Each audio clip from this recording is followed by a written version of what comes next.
The harsh Nevada sun beat down mercilessly as Zara Newman stepped off the dusty stagecoach in Cherry Creek, Nevada, her heart pounding with anticipation and fear. It was 1879, and she had traveled over 2,000 miles from Boston to marry a man she had never met, a man who had promised her a new life in the West through carefully penned letters that now felt heavy in her pocket. 23-year-old Zara clutched her single valise, the only possession she had brought from her previous life, and surveyed the small mining town that was to become her home. Cherry Creek had sprung up virtually overnight following silver discoveries in the eastern Nevada mountains.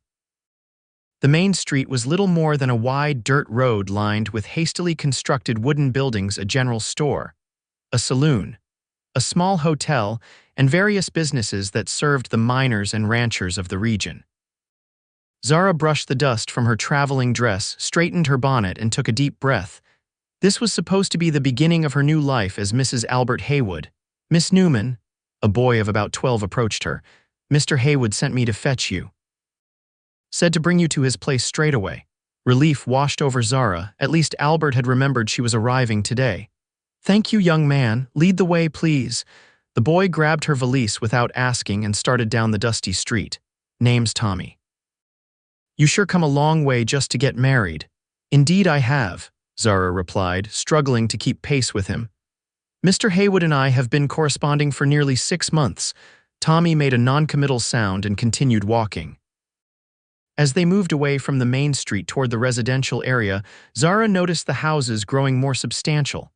They approached a modest but well-maintained home with a small garden out front. "That's Mr. Haywood's place," Tommy said, setting down her valise at the gate. "Good luck, miss." With that, he darted away before Zara could even offer him a coin for his trouble. Zara stood frozen at the gate, suddenly overwhelmed by her situation. In Boston, becoming a mail-order bride had seemed like her only option after her parents' death left her penniless, and at the mercy of distant relatives who made it clear she was a burden. Albert's letters had been kind, intelligent, and promising, describing his successful mercantile business and the comfortable life they could build together in Cherry Creek. Gathering her courage, Zara pushed open the gate and walked the short path to the front door. Before she could knock, the door swung open to reveal a woman about her own age holding a baby on her hip. "May I help you?" the woman asked, bouncing the fussing infant. Confusion washed over Zara. Perhaps this was Albert's sister or a housekeeper. "Yes, I'm here to see Mr. Albert Haywood." "I'm Zara Newman." The woman's friendly expression transformed instantly. Her face paled and she clutched the baby tighter. Who did you say you are?" "Zara Newman from Boston. I've come to marry Mr. Haywood." Zara's voice grew smaller with each word as realization began to dawn on her. "That's impossible," the woman whispered. "I'm Mrs. Haywood. Albert and I have been married for nearly 2 years. This is our son." The world seemed to tilt beneath Zara's feet. She reached for the porch railing to steady herself. "There must be some mistake," she managed to say, though the evidence before her was undeniable. Before the woman could respond, a man's voice called from inside. "Martha, who's at the door?" A moment later, Albert Haywood himself appeared behind his wife. He was exactly as he had described himself in his letters, tall with sandy brown hair and a neatly trimmed beard. Recognition, then shock, and finally horror crossed his face when he saw Zara. "Miss Newman," he stammered. "I wasn't expecting."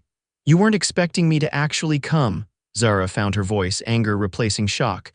"You wrote to me for 6 months. You asked me to marry you." Martha Haywood turned to her husband, her face a mask of hurt and betrayal.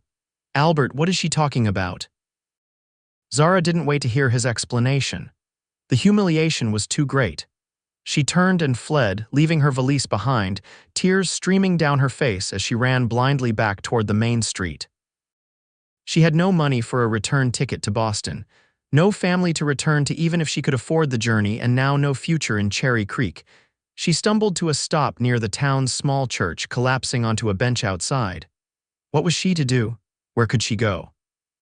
The reality of her situation crashed down upon her like a physical weight. "Miss, are you all right?" Zara looked up through tear-blurred eyes to see a man standing a few feet away, concern etched on his tanned face. He was tall and broad-shouldered, dressed in the practical clothing of a cowboy, dusty boots, worn denim pants, a blue shirt with the sleeves rolled up, and a wide-brimmed hat held respectfully in his hands. "I'm fine," she lied, hastily wiping her tears. Just resting." The man didn't move away. "Forgive me for saying so, but you don't look fine. You look like someone who's had the ground pulled out from under them." Zara let out a bitter laugh. "That's an apt description, sir." He approached slowly, as if giving her time to send him away, and sat at the opposite end of the bench. "Yates Mitchell," he introduced himself. "I run the Mitchell Ranch about 5 miles outside of town." "Zara Newman," she replied automatically. "You're new to Cherry Creek," he observed. "It wasn't a question. And soon to be leaving, I expect," Zara said, trying to keep her voice from breaking, "though I haven't the faintest idea where I'll go." Yates studied her with intelligent gray eyes. "Would it help to talk about it? Sometimes a stranger's ear is the easiest to bend." Something in his calm, non-judgmental tone broke through Zara's resolve. The words poured out of her: the correspondence with Albert, her journey west, and the devastating discovery that he was already married with a child. Yates listened quietly, his expression darkening when she mentioned Albert's name. When she finished, he shook his head in disgust. "Albert Haywood ought to be horsewhipped," he said flatly. "This isn't the first time he's done this." "What?" Zara's head snapped up. "There was another woman about 8 months back.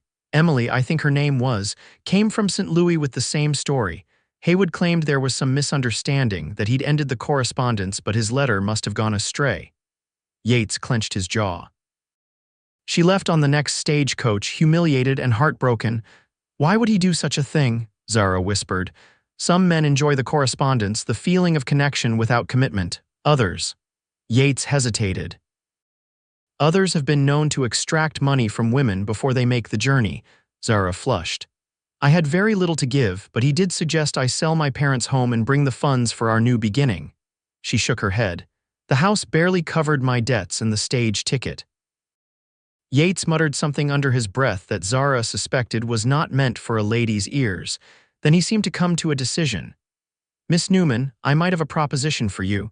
My ranch is doing well, but I'm in need of someone to help with the household. The previous woman who assisted me has returned east to care for her ailing mother. It would be proper you'd have your own room in the main house, and there are ranch hands and their families living on the property." He looked at her directly. "It would give you time to decide your next steps without rushing into another difficult situation." Zara stared at him, searching for any hint of deception. Instead, she found only honest concern and perhaps a touch of admiration. "Why would you help me? You don't know me." Yates smiled slightly. "Let's just say I understand what it means to arrive somewhere with hopes high, only to have them dashed. Besides," he added with unexpected gentleness, "Haywood's mistake may turn out to be a blessing for someone else." Before Zara could respond, the church door opened and an older woman emerged. "Yates Mitchell, I thought I recognized your voice. Are you finally coming to services after all my nagging?" Yates stood and smiled warmly at the woman.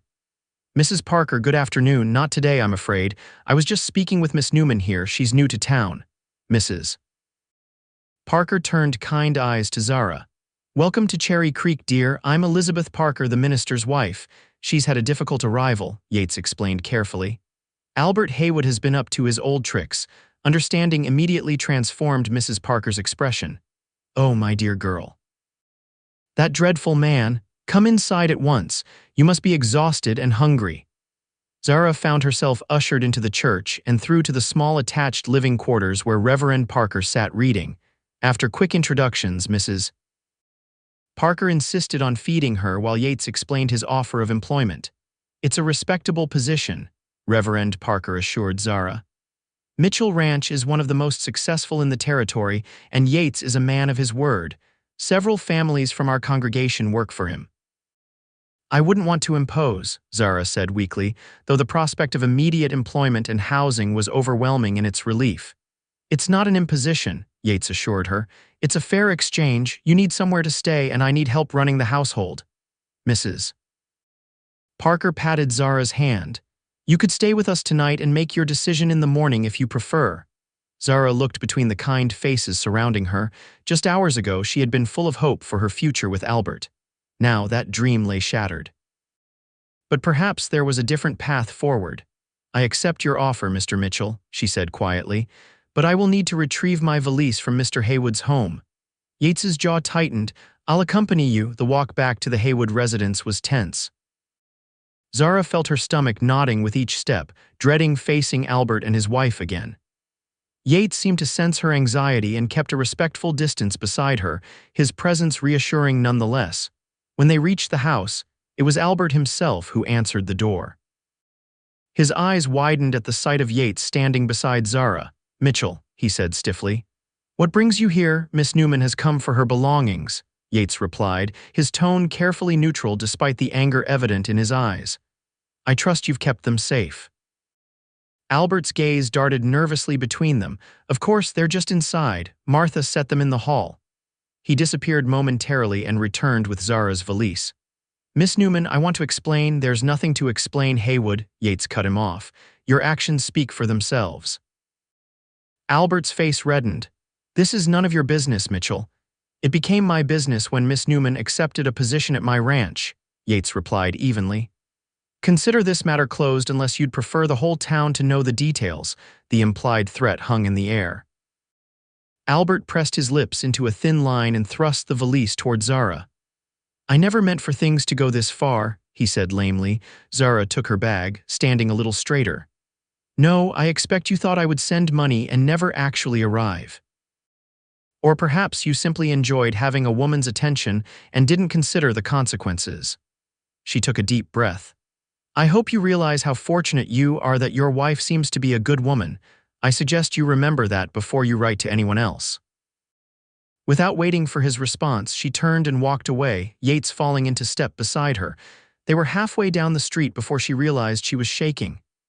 You handled that with remarkable dignity, Yates said quietly. I don't feel dignified, Zara admitted. I feel foolish and naive. Don't, Yates said firmly. The shame belongs to him, not you. There's nothing foolish about believing in someone's word or seeking a better life. They stopped at the general store where Yates purchased a few supplies for the ranch while Zara waited outside, still processing the day's events. When he emerged, he loaded the supplies into a wagon parked nearby. If you're still certain about accepting my offer, we should head to the ranch before it gets dark, he said. It's about an hour's ride.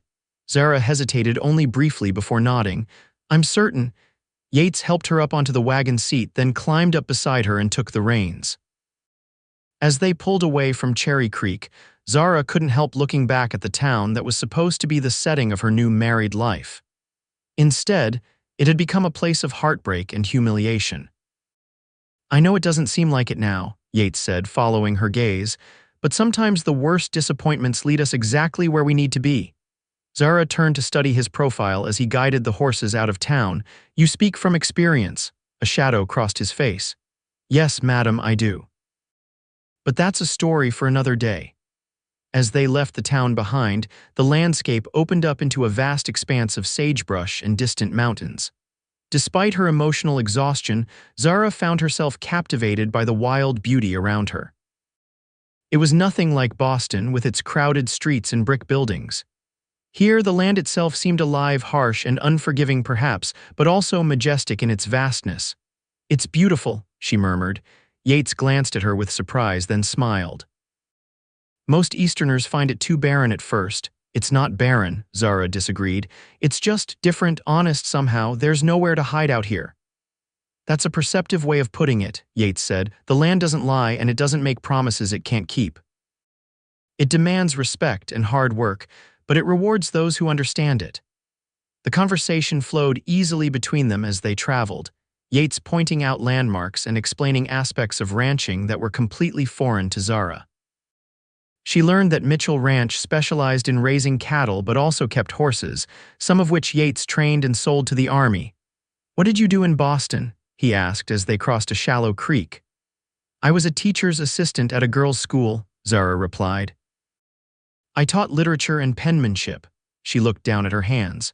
After my parents died last year, I couldn't afford to stay in the position. The salary barely covered room and board, and I had medical debts from their illness. I'm sorry for your loss, Yates said sincerely.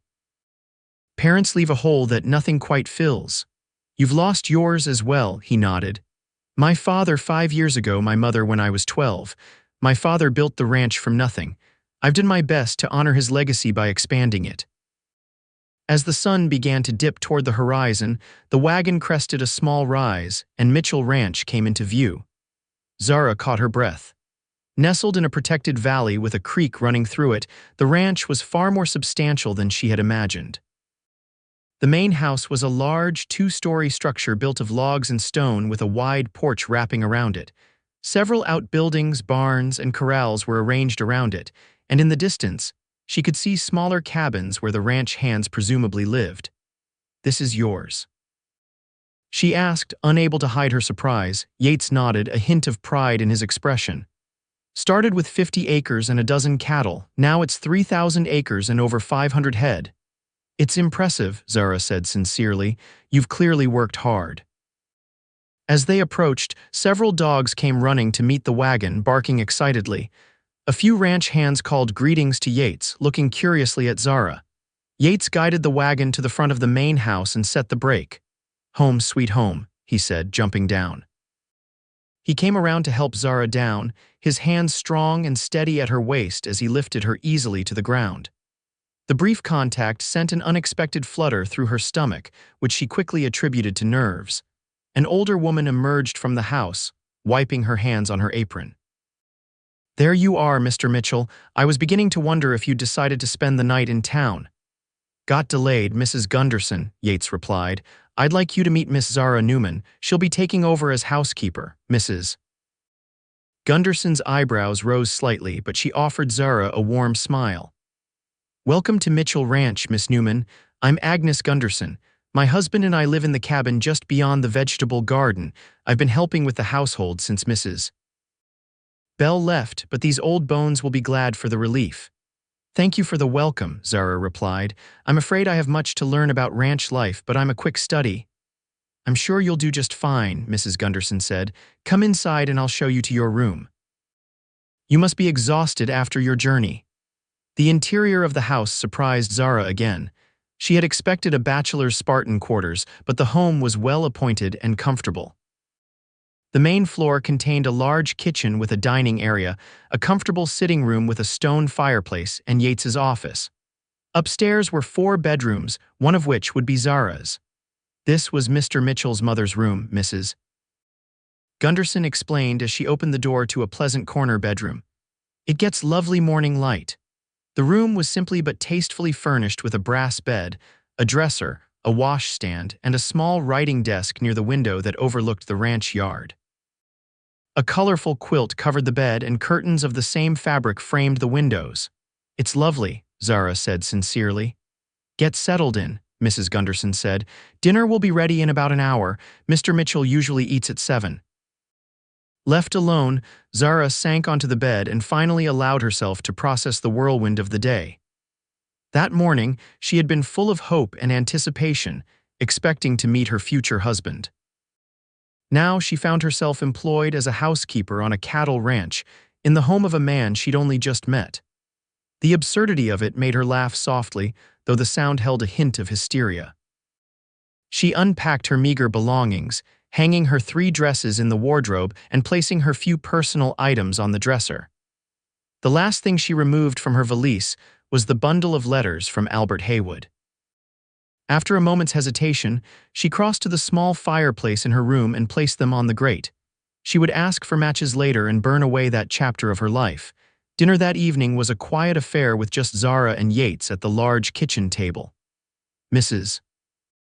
Gunderson had prepared a hearty meal of beef stew, fresh bread, and apple pie before returning to her own cabin. "I hope the room is comfortable," Yates said as they ate. "Very much so," Zara assured him. "It's kind of you to give me your mother's room." "It's been sitting empty for years," he replied with a shrug. "Better to have it used and appreciated." "Mrs. Gunderson mentioned my duties would begin tomorrow," Yates nodded. "Nothing too strenuous to start. The house needs a woman's touch: organizing, cleaning, planning meals. Mrs. Gunderson will help you get acquainted with everything." He hesitated. "I want to be clear about something, Miss Newman. Your position here is secure for as long as you wish it. If you decide Cherry Creek isn't for you, or if you receive a better offer, I ask only for reasonable notice." Zara studied him across the table. "Why are you being so kind to me, Mr. Mitchell? Most men wouldn't have gotten involved." Yates was quiet for a moment, his gray eyes thoughtful. "I believe in doing what's right, not what's easy, and I've seen how Albert Haywood operates." No one else was going to step in. He took a sip of coffee. "Besides, I meant what I said earlier. His mistake really is my blessing. Finding good help out here isn't easy." There was something in his tone that suggested he wasn't telling her everything, but Zara didn't press. She was too grateful for his intervention to risk making him regret it. That night, as she lay in the unfamiliar bed listening to the sounds of the ranch settling for the night, Zara tried to make sense of the dramatic turn her life had taken. Despite the day's heartbreak and humiliation, she found herself feeling strangely at peace. Perhaps it was exhaustion, or perhaps it was the honest simplicity of Yates Mitchell and his offer of work with no strings attached. Whatever tomorrow might bring, at least tonight she had a safe place to rest. The following weeks brought a new rhythm to Zara's life. She rose early each morning, helped prepare breakfast for Yates and any ranch hands who ate at the main house, then spent her days managing the household. She discovered that while the house was well built and comfortable, it lacked many of the feminine touches that transformed a house into a home. With Yates's permission, she rearranged furniture, added wildflowers in jars, and generally brought order to the bachelor's domain, Mrs. Gunderson came each morning to help with the heavier work and cooking, becoming both mentor and friend to Zara. From her, Zara learned about the ranch's history and about Yates himself. "His father built this place from nothing," Mrs. Gunderson told her as they kneaded bread dough together. "Came out here in '49 during the gold rush, but had the sense to see that feeding miners was more reliable than mining itself. Started with a trading post, then cattle, then the ranch." "And his mother?" Zara asked. "Evangeline Mitchell was a force of nature," Mrs. Gunderson said with a fond smile. "Educated, refined, but tough as nails when she needed to be. She taught Yates to read and write, insisted he learn proper manners even out here in the wilds. When she died of influenza, something in him hardened.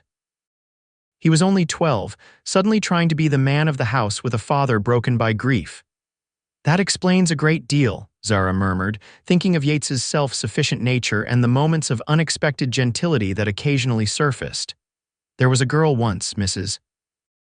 Gunderson continued, lowering her voice though they were alone in the kitchen. "About 4 years ago, Rebecca Hayes, daughter of a banker from Sacramento, they were engaged to be married." Zara's hands stilled on the dough. "What happened?" Mrs. Gunderson's expression darkened. "She changed her mind 3 days before the wedding. Said she couldn't bear the thought of living so far from civilization. Broke his heart, she did. He threw himself into expanding the ranch after that, rarely goes to social functions in town unless it's for business."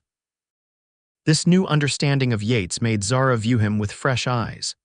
She began to notice how he always thanked her for meals, how he removed his hat and lowered his voice when speaking to her, how he never failed to ask if she needed anything from town before he made the trip. These weren't the actions of a man who viewed her merely as an employee. For his part, Yates seemed to appreciate the changes Zara brought to his home. He remarked on the freshness of the curtains she had washed, the improved organization of his office, the flowers on the dinner table. Sometimes she would catch him watching her with an unreadable expression that made her heart beat a little faster. A month after her arrival at Mitchell Ranch, Yates announced at breakfast that he needed to travel to Carson City on business. "I'll be gone about a week," he said, adding more sugar to his coffee than usual. "Williams will handle the day-to-day ranch operations. Is there anything you need while I'm away?" Zara considered. "Some fabric for new kitchen curtains would be nice if it's not too much trouble. And perhaps some seeds for the garden." Mrs. Gunderson mentioned it's time to start planning for spring planting. Yates nodded. "Write me a list. I'll see what I can find." That evening, as Zara brought coffee to Yates in his office, she found him frowning over account books. "Is something wrong?" she asked, setting down the tray. He sighed and leaned back in his chair.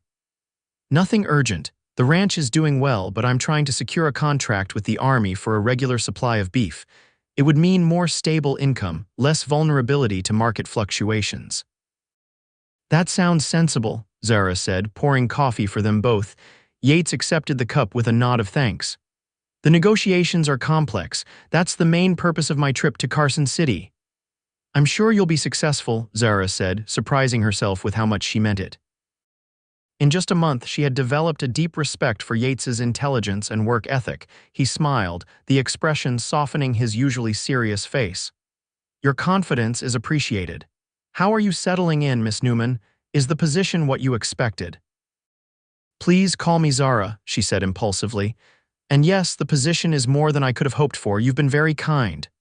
Zara, then, he agreed. And I'm Yates, at least when we're not in company. He hesitated. I've appreciated having you here. The house feels different, better. Their eyes met across the desk, and something unspoken passed between them. Zara felt heat rising in her cheeks and quickly looked away. I should finish the dishes, she murmured, rising. Of course, Yates said, returning his attention to his books. Good night, Zara. Good night, Yates. The week of Yates's absence dragged interminably for Zara. She threw herself into deeper cleaning projects, reorganized the pantry, and spent evenings mending linens, all to distract herself from how much she missed his presence in the house. This realization troubled her. It was one thing to appreciate his kindness and respect his character. It was quite another to find herself watching the road for his return or imagining conversations they might have when he came home. You've got it bad, girl, Mrs. Gunderson observed with a knowing smile one afternoon as Zara stood at the kitchen window, ostensibly watching for gathering storm clouds but actually scanning the horizon for riders. I don't know what you mean, Zara replied too quickly. MMHMM, the older woman hummed skeptically. Just remember, there's no shame in caring for a good man, and he is a good man despite what that Hayes girl did to him. He's my employer, Zara said firmly, and I'm grateful for the position. Gratitude doesn't make your eyes light up when his name is mentioned, Mrs. Gunderson pointed out. But I'll say no more about it. When Yates finally returned late on the 8th day, Zara had to force herself not to rush to the door to greet him. Instead, she calmly finished setting the table for dinner, which she had kept warm in anticipation of his arrival. Something smells wonderful, Yates said as he entered the kitchen, setting down his saddlebags. His clothes were travel-stained, and he looked tired but pleased to be home. Beef stew, Zara replied. And fresh bread. I thought you might be hungry after your journey. Starving, he admitted with a smile. Let me wash up and I'll join you. Over dinner, Yates told her about his trip, the successful negotiations with the army, and the supplies he'd brought back. I have something for you, he said when they had finished eating. He reached into his pocket and pulled out a small package wrapped in brown paper. It's not much, but it made me think of you. Surprised, Zara unwrapped the package to find a small book of poetry by Emily Dickinson. Oh, she breathed, running her fingers over the embossed cover. This is lovely. You mentioned you taught literature, Yates said, watching her face. I saw it in the bookshop and remembered. The thoughtfulness of the gift touched Zara deeply. That he had remembered such a small detail from their conversations, that he had thought of her while away on important business, it spoke volumes about his character. Thank you, she said softly. I'll treasure it. Their eyes met across the table, and this time neither looked away immediately. Something was changing between them, something that both excited and frightened Zara. The arrival of spring brought new energy to Mitchell Ranch. Calves were being born, fields needed planting, and the pace of ranch life accelerated. Zara found herself busier than ever, not just with household duties, but increasingly helping with the business side of the ranch. Her neat handwriting and attention to detail made her a natural assistant for correspondence and record-keeping. One evening in late April, Zara was working in Yates's office, helping to organize contracts, when he looked up from his desk with an unexpected question. Would you accompany me to the spring social in town next weekend? He asked. It's a community event, dancing, food, that sort of thing. Most of the county attends. Zara's heart skipped a beat. As your housekeeper, Yates set down his pen. No, he said quietly, as my guest. The distinction was significant and they both knew it. Zara hesitated, thoughts racing. People might talk. People always talk, Yates replied with a hint of a smile. But if it makes you uncomfortable, I understand. No, Zara said quickly. I mean, yes, I'd like to go with you. She smoothed her skirt nervously, but I'm not sure I have anything suitable to wear for such an occasion. Perhaps a trip to town is in order then, Yates suggested. Mrs. Gunderson could accompany you to maintain propriety, and you could visit the dressmaker. The idea of a new dress was tempting. Zara had been careful with her wages, saving most of what Yates paid her, but she hadn't splurged on anything for herself. That would be nice, she admitted. The trip to town 2 days later was illuminating in unexpected ways. Cherry Creek had changed little since her arrival 2 months prior, but Zara's perception of it had shifted dramatically. What had seemed like a harsh, unwelcoming place on that first day now felt almost familiar. Mrs. Gunderson introduced her to shopkeepers and townspeople, many of whom knew her as Mitchell's new housekeeper. The most difficult moment came when they encountered Martha Haywood outside the general store. The young woman was pushing a baby carriage, her expression clouding when she recognized Zara. "Miss Newman," she said stiffly, "I understand you found a position at the Mitchell Ranch." "Yes," Zara replied, equally formal. "Mrs. Haywood, I want you to know that I had no idea of your existence when I corresponded with your husband. I would never have." "I believe you," Martha interrupted, her voice softening slightly. "Albert confessed everything after you left. It wasn't the first time." She glanced down at her baby. "I've given him an ultimatum. If it happens again, I'm taking our son and returning to my parents in Denver." "I'm sorry for the pain he caused you," Zara said sincerely. "You deserve better." Martha gave her a small, sad smile.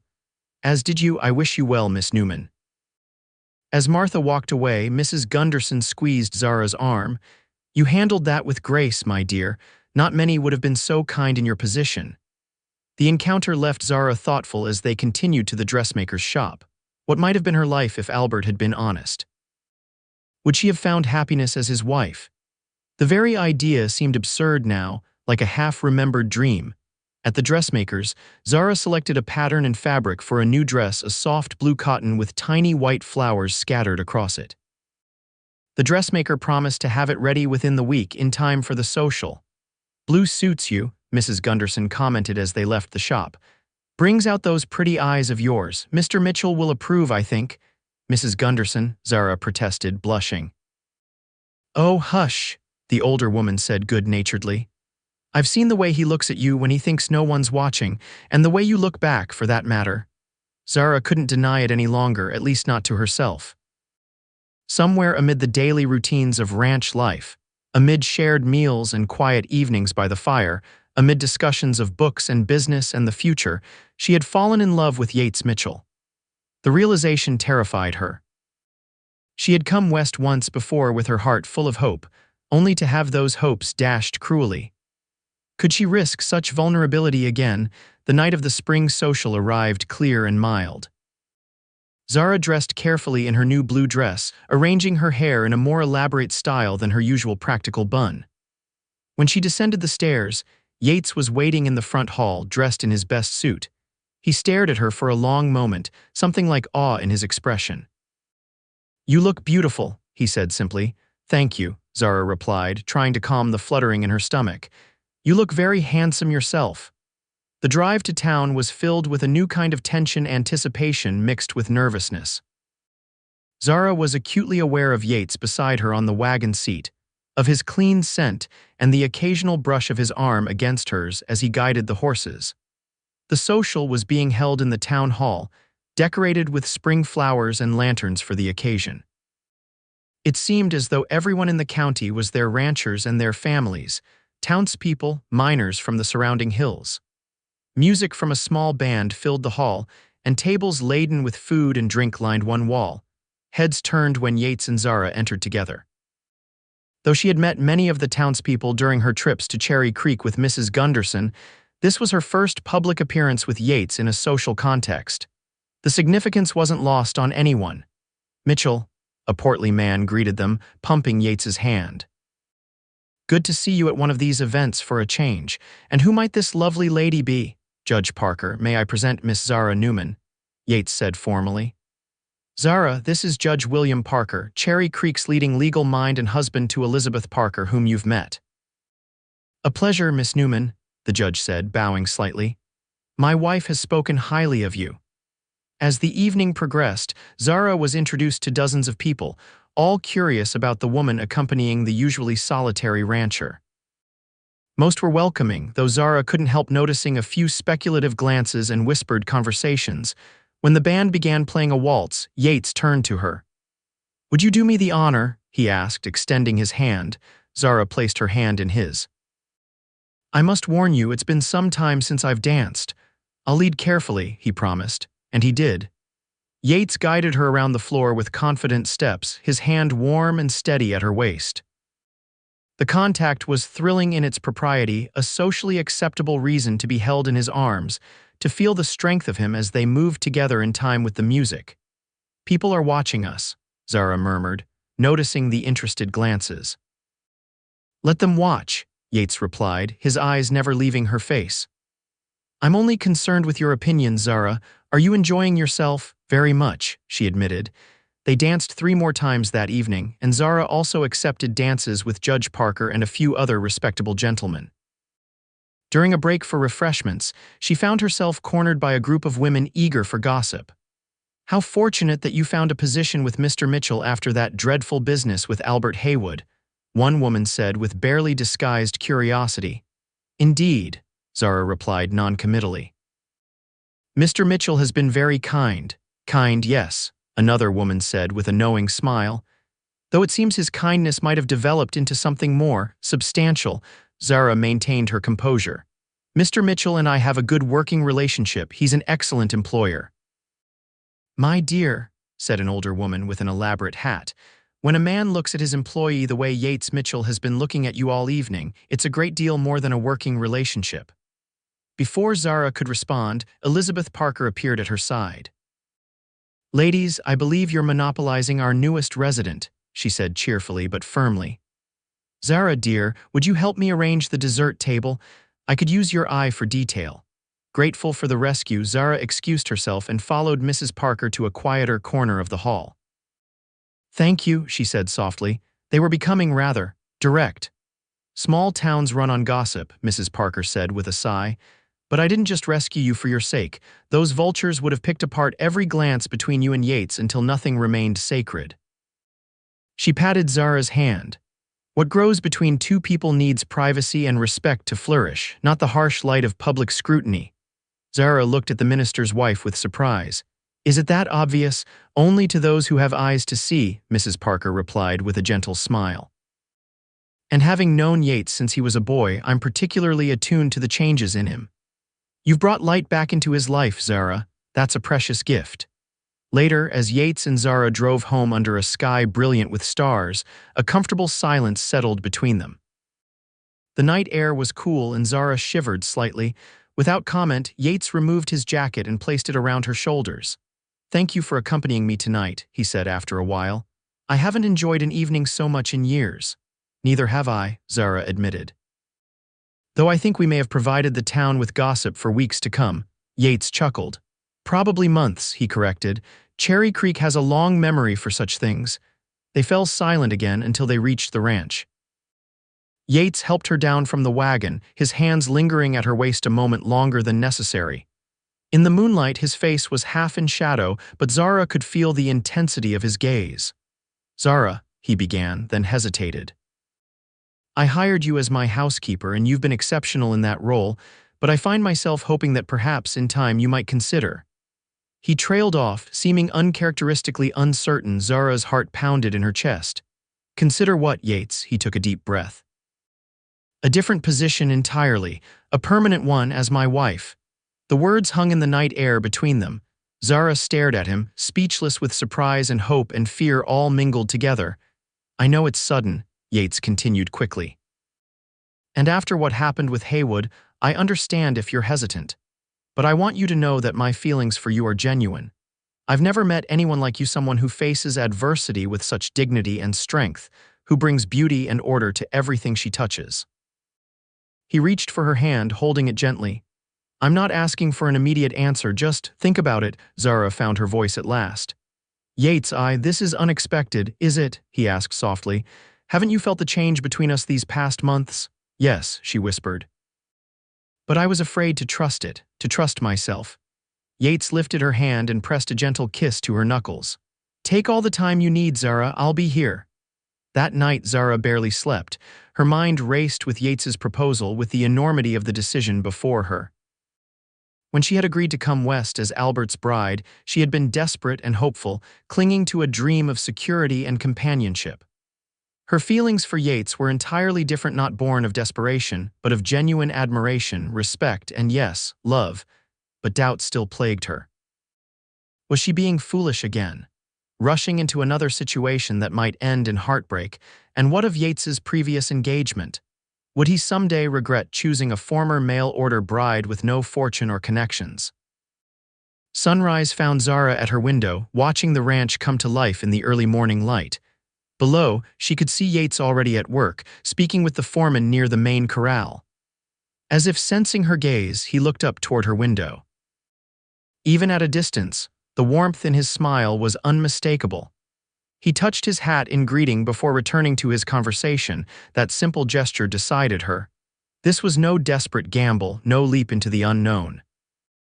This was a choice made with clear eyes and a full heart, based on months of daily interactions and growing understanding. Zara dressed quickly and made her way downstairs. The house was quiet, Mrs. Gunderson not yet arrived for the day. She stepped outside into the crisp morning air and walked toward the corral where Yates was now alone, checking the gate. "Good morning," she called as she approached. He turned, surprise and pleasure crossing his face. "Good morning, you're up early." "I couldn't sleep," Zara admitted. "I was thinking about what you said last night." Yates's expression grew serious. "I meant every word, Zara, but I also meant it when I said you should take time to—" "Yes," Zara interrupted, her heart suddenly racing. "My answer is yes, Yates, I would be honored to be your wife." For a moment, he stood perfectly still, as if afraid he had misheard. Then his face broke into a smile of such joy that it took Zara's breath away. In 2 strides he was before her, taking her hands in his. "Are you certain?" he asked, searching her face. "I don't want you to feel rushed or obligated."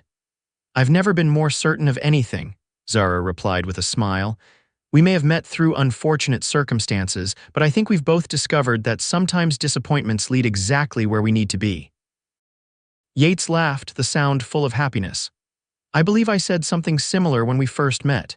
"You did," Zara confirmed, "and you were right. Albert Haywood's mistake truly was your blessing and mine." With gentle reverence, Yates cradled her face in his hands. "May I kiss you, Zara Newman?" "As my future wife, please," she whispered. The kiss was tender at first, a soft meeting of lips that quickly deepened into something more profound. Zara felt herself melting into him, her arms encircling his waist as his hands moved to her back, drawing her closer. When they finally parted, both were breathless. "I love you," Yates said simply. "I think I began falling in love with you that very first day when you faced your heartbreak with such dignity." "And I love you," Zara replied. "Not because you rescued me, but because of who you are, a man of integrity, kindness, and surprising gentleness."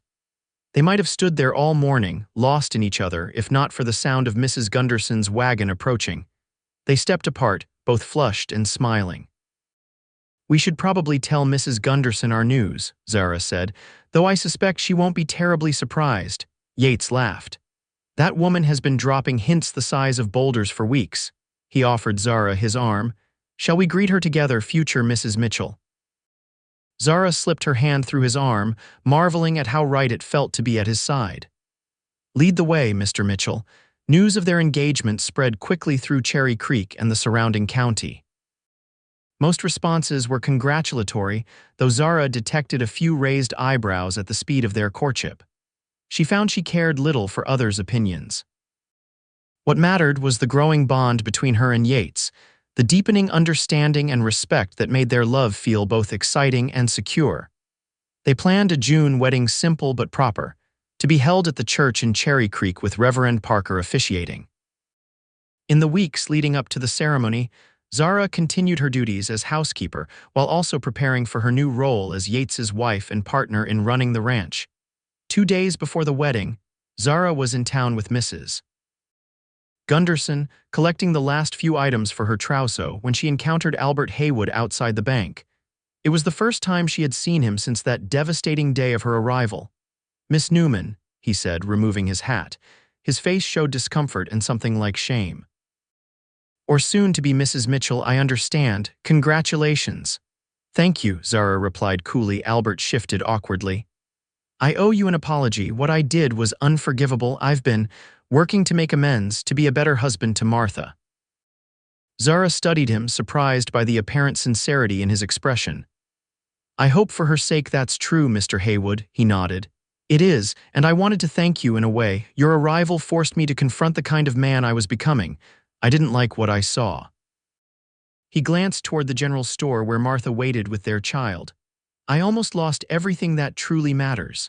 Then perhaps some good came of it after all, Zara said, softening slightly. Goodbye, Mr. Haywood. I wish your family well. As she walked away, Mrs.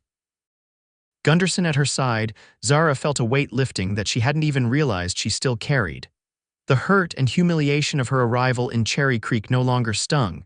She had moved beyond them into something far more meaningful and real. You're a better woman than most, Mrs. Gunderson commented. Not many would wish that man well after what he did, Zara smiled. How could I hold on to bitterness when his actions, however cruel at the time, led me to where I am now, to Yates? The wedding day dawned bright and clear. Cherry Creek's small church was filled to capacity with ranchers, townspeople, and even a few of the miners who did business with Mitchell Ranch. Zara wore a simple but elegant ivory dress that Mrs. Parker had helped her select, with wildflowers in her hair instead of a veil. As she walked down the aisle toward Yates, who waited for her with barely contained emotion, Zara felt a profound sense of rightness. This was no desperate gamble, no leap into the unknown with a stranger. This was a choice made with clear eyes and a full heart, a beginning rather than an end. Dearly beloved, Reverend Parker began, his voice carrying through the packed church. We are gathered here today to witness the union of Yates Mitchell and Zara Newman in holy matrimony. The ceremony was simple and traditional, the vows spoken with quiet conviction. When Yates slipped the ring, a band of gold with a small diamond that had belonged to his mother, onto Zara's finger, his hands were steady but his eyes shone with emotion. With this ring, I thee wed, he said, his voice clear and certain. When Reverend Parker pronounced them husband and wife, the kiss they shared was brief but tender, mindful of their audience yet unmistakably full of promise. The celebration afterward at Mitchell Ranch lasted well into the evening. Tables had been set up in the yard, decorated with wildflowers and lanterns. Food was plentiful, music lively, and spirits high. Zara moved through the crowd at Yates's side, her hand tucked into his arm, greeting guests and accepting congratulations. You make a fine couple, Judge Parker told them, raising his glass in a toast. Mitchell Ranch has never looked more prosperous, and I suspect that's due in no small part to the lady of the house. No question about it, Yates agreed, looking at Zara with pride. She's brought order to more than just the household. Her eye for detail has improved our business operations considerably. As the sun began to set, casting golden light across the ranch yard, Yates led Zara away from the festivities to a quiet spot near the garden. From there, they could see the celebration continuing but enjoy a moment of privacy. Happy, Mrs. Mitchell? Yates asked, wrapping an arm around her waist. Incredibly so, Mr. Mitchell, Zara replied, leaning into him, though I still can't quite believe it's real. That first day in Cherry Creek seems like a lifetime ago. In some ways it was, Yates said thoughtfully. We're different people now than we were then. Better people, I think, Zara said. At least I hope so. Yates turned to face her fully, taking both her hands in his. I know it's customary to say that this is the happiest day of a man's life, but I don't think that's true for us. Zara tilted her head, puzzled. No, Yates said with conviction. Because I believe we'll build so many happy days together that this one, wonderful as it is, will simply be the beginning of our story, not its pinnacle. Tears of joy filled Zara's eyes. That's a beautiful thought. It's a promise, Yates said softly, drawing her into his arms. One I intend to keep for all the years to come. As they stood together in the gathering twilight, surrounded by the ranch that had become her home and the community that had become her own, Zara silently thanked whatever twist of fate had brought her west, even through heartbreak and disappointment. Albert Haywood's cruel deception had indeed led to Yates's blessing and to hers. 5 years later, the autumn sun cast long shadows across Mitchell Ranch as Zara stood on the porch, watching Yates approach from the pasture. At his side trotted their 3-year-old son, James, attempting to match his father's long strides with comical determination. Balanced on Yates's shoulders was their 18-month-old daughter, Eva, her small hands gripping her father's hat as she squealed with delight. The sight of them, her family, filled Zara's heart with a joy so profound it sometimes still took her breath away. 5 years of marriage had only deepened her love for Yates and strengthened the partnership they had built together. "Mama," James called, breaking into a run when he spotted her. "Papa showed me the new calves." Zara scooped him up as he reached her, laughing at his excitement. "Did he now? And were they as small as you were when you were born?" "Smaller," James declared with the absolute certainty of childhood. Yates climbed the porch steps, carefully lifting Eva from his shoulders and setting her on her feet. She immediately toddled to Zara, wrapping her arms around her mother's skirts. "The Magenti contract is settled," Yates said, leaning down to kiss Zara's cheek. "They've agreed to our terms for the winter feed." "Excellent," Zara replied. The business side of the ranch had increasingly become her domain over the years, freeing Yates to focus on the practical aspects of ranching. Their partnership had proven remarkably effective. The ranch had nearly doubled in size and prosperity since their marriage. "And how are you feeling today?" Yates asked, his hand gently touching her slightly rounded stomach. "Better this morning," Zara assured him. At 4 months, along with their third child, the worst of the sickness had passed. "Dr. Wilson says everything looks perfectly normal." The sound of an approaching wagon drew their attention. Mrs. Gunderson was arriving for her weekly visit to help with mending and to dote on the children she considered almost as her own grandchildren. "Inside, you two," Zara told the children. "Mrs. Gunderson has probably brought those sugar cookies you like." As James and Eva raced into the house, Yates pulled Zara into his arms for a proper kiss. "Have I told you today how much I love you, Mrs. Mitchell?" "You have," Zara replied, smiling up at him, "but I never tire of hearing it." "Good," he said, his gray eyes warm with affection. "Because I plan to tell you every day for the rest of our lives." As they turned to greet Mrs. Gunderson, Zara reflected on the journey that had brought them here. What had begun as a humiliating disappointment, a mail-order bride discovering her intended groom was already married, had led to this rich, full life she could never have imagined that first day in Cherry Creek. Albert Haywood's cruel deception had indeed been Yates Mitchell's blessing, and hers. For in finding each other, they had both found exactly where they belonged together, building a life of love, respect, and partnership that grew stronger with each passing year.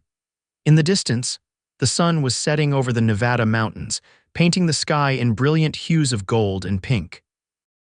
Another day was ending at Mitchell Ranch, but Zara knew that tomorrow would bring new challenges, new joys, and the continuing adventure of the life they had built together, a life that had grown from the most unexpected of beginnings into something more beautiful than either of them could have imagined. And she wouldn't have it any other way.